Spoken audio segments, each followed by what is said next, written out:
Welcome to my YouTube channel.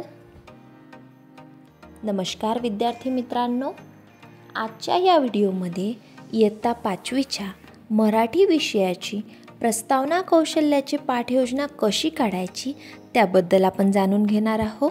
तर अगदी सुरुवातीला इथे छात्र अध्यापकाचे नाव लिहून घ्यायचे, शाळेचे नाव लिहून घ्यायचे, त्यानंतर कौशल्य घेतलेलं आहे आपण प्रस्तावना कौशल्य, वर्ग घेतलेला आहे 5वी आणि विषय आहे मराठी।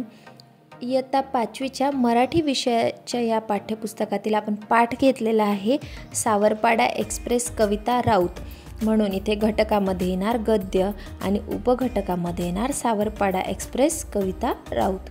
प्रस्तावना कौशल्यासाठी 5 मिनिटे दिलेली असतात, म्हणून वेळमध्ये लिहिणार आपण 5 मिनिटे, दिनांक लिहून घ्यायची। त्यानंतर प्रस्तावना कौशल्याचे सूक्ष्म अध्यापन पाठ योजना काढते वेळी आपण इथे एकतर प्रश्नोत्तर पद्धतीचा किंवा कथन पद्धतीचा उपयोग करू शकतो। इथे प्रस्तावना कौशल्याचे पाठ योजना काढण्यासाठी प्रश्नोत्तर पद्धतीचा उपयोग इथे केलेला आहे। तर इथे 3 कॉलम करून घ्यायचे, शिक्षक कृती, विद्यार्थी कृती आणि उपकौशल्य। तर शिक्षक कृतीमध्ये अगदी पहिला मुद्दा येणार, शिक्षक विद्यार्थ्यांना पूर्वज्ञानावर आधारित प्रश्न विचारून पाठाची प्रस्तावना करतात। विद्यार्थी कृतीमध्ये येणार, विद्यार्थी अपेक्षित उत्तरे देतात। उपकौशल्यामध्ये येणार, लक्षवेधक प्रारंभ। त्यानंतर शिक्षक कृतीमध्ये शिक्षक आता प्रश्न विचारणार। पहिला प्रश्न आहे, तुम्हाला खेळायला आवडते काय? विद्यार्थी कृतीमध्ये विद्यार्थी उत्तरे देणार, होय। उपकौशल्यामध्ये येणार, पूर्वज्ञान जागृती। त्यानंतर शिक्षक दुसरा प्रश्न विचारणार, तुम्हाला कोणकोणते खेळ खेळायला आवडतात?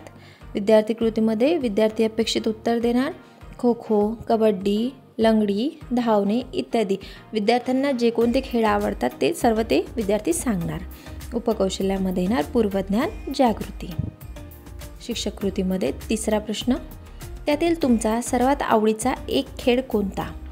तर विद्यार्थी कृतीमध्ये विद्यार्थी अपेक्षित उत्तर देणार, इथे धावणे हे उत्तर दिलेलं आहे, परंतु तुम्ही असे प्रश्न विचारायचे जेणेकरून विद्यार्थ्यांकडून तुम्हाला धावणे हे उत्तर काढून घ्यायचं आहे। विद्यार्थी त्यांच्या आवडीचा कोणताही एक खेळ तुम्हाला सांगणार, परंतु तुम्हाला धावणे हे उत्तर विद्यार्थ्यांकडून काढून घेणे आहे। उपकौशल्यामध्ये येणार, प्रस्तावनेची पाठ्यांशाशी सांगड।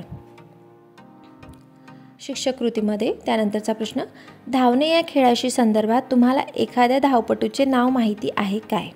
विद्यार्थी कृतीमध्ये येणार, PT उषा। उपकौशल्यामध्ये येणार, प्रस्तावनेची पाठ्यांशाशी सांगड।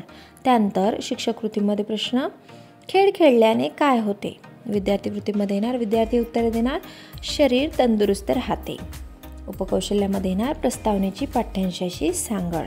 त्यानंतर शिक्षक कृतीमध्ये तुम्ही दररोज खेळ खेळता काय? विद्यार्थी कृतीमध्ये विद्यार्थी उत्तर देणार, होय आणि उपकौशल्य येणार, पूर्वज्ञान जागृती। त्यानंतरचा प्रश्न शिक्षक कृतीमध्ये, तुम्ही दररोज किती वेळ खेळता? विद्यार्थी उत्तर देणार, 1 तास। उपकौशल्यामध्ये येणार, पूर्वज्ञान जागृती। शिक्षक कृतीमध्ये त्यानंतरचा मुद्दा, तर आज आपण अशाच एका धावपटूबद्दल अभ्यासणार आहे जिचे नाव आहे कविता राऊत। विद्यार्थी कृतीमध्ये विद्यार्थी ऐकतात आणि उपकौशल्यामध्ये येणार, पाठ्यांशाचे महत्त्वकथन। त्यानंतर शिक्षक कृतीमध्ये अगदी शेवटचा मुद्दा येणार, तर आज आपण संतोष साबळे लिखित सावरपाडा एक्सप्रेस कविता राऊत हा पाठ अभ्यासणार आहे।